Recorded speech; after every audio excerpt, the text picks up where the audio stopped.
Hi, this is Joseph Samuel Wright coming to you from my parents' house in Tennessee for Mother's Day. I am doing a review of Drag Race Season 8, Episode 9, The Final Four. It was fun to see the queens come in full face. I have to say that I love white hair Bob. I'm less into the kimchi redhead Jessica Rabbit look. What was Chi Chi's hairline? It remains a mystery. Well, not a mystery. The answer is it was bad. The floating on the box set for the video was obviously incredibly awkward, which I think was the point, but it made me very nervous for Kim Chi because I just wanted her to do better. Then they had the avant-garde looks, which I was living for Naomi. I was sort of living for Naomi in this whole video, but the avant-garde look especially, and just she can pose and work a camera. Chi-Chi, if you really don't know what avant-garde is, why don't you ask somebody? I don't know what that is. There's a bunch of people around you, 3 other queens, PAs galore, like, ask somebody what it is. I loved how Bob took the note from the director and really, like, when I think saying go from a 5 to 10 is a difficult note to take, and she did it. It was so much fun. Let's be honest, Bob, the drag queen, gives the best eye of any queen, I think, maybe in the world. So good. Naomi, of course, can pose for days, and it's great. This is honestly the most I've liked Naomi. She rocked this. We keep thinking we've seen her peak, and then she does something else that's really wonderful.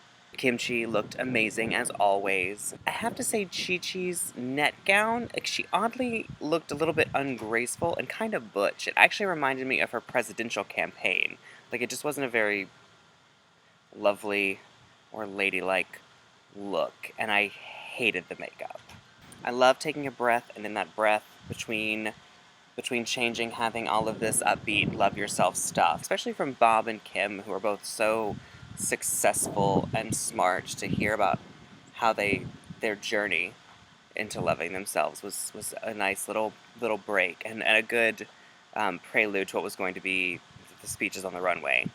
On the runway, I have to say, this is like my least favorite RuPaul look that I can even think of. I thought it was like a melted plastic disaster, the dress, and then her eyebrows were kind of too far apart, and the eyeshadow that looked like red plastic that had been left in the dashboard and the sun had faded it.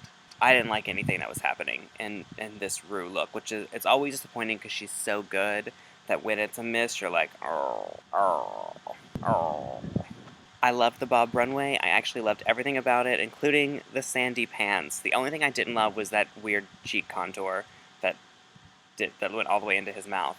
But it's Bob, and so the charisma almost overcomes the makeup, you know? I actually hate this Chi-Chi runway look. I know she said pageant, but it looked like grown-up Arrested Development toddlers and tiaras. It was a dress for the local pageant in West Virginia qualifying for nationals, but you ain't gonna qualify, girl.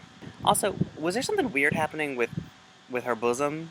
The proportion seemed a little weird to begin with, but then I feel like as the night went on, things got a little bit untethered. I, of course, love the kimchi dress. I thought it was beautiful. I didn't totally get the mask, like what it was supposed to, like I didn't totally get it, but I was still into everything that was happening. I actually wasn't as huge of a fan of the Naomi jumpsuit, and I love a jumpsuit, but something about the proportions and of the top, it wasn't fun Cher throwback to me. It was just sort of like, oh, that kind of looks like a version of Cher that I didn't like it. Moving forward from the breathing moment when they had the love yourself journey, this whole It Gets Better speech segment on the runway I really loved. I love when Drag Race uses its platform in that way. It's such a platform for different people and has such an audience who have gone on journeys of self-discovery and self-love and who are continuing on those journeys that I really, even if it's a little bit sentimental sometimes, I appreciate them doing that because it's appropriate. It's an appropriate use for the Drag Race platform to get that positive message out there, and I'm really behind that. This is a really hard Final Four. Like, no one is an obvious weak link, and I actually think that no one is an obvious winner either. I feel like you look at these 4 queens and you think, I don't know. Like, this was more so than a lot of seasons. And also, after last season, can I just say it is such a nice change of pace to actually care about who makes it in the final 3? I actually gave a shit. That was a nice change from season 7.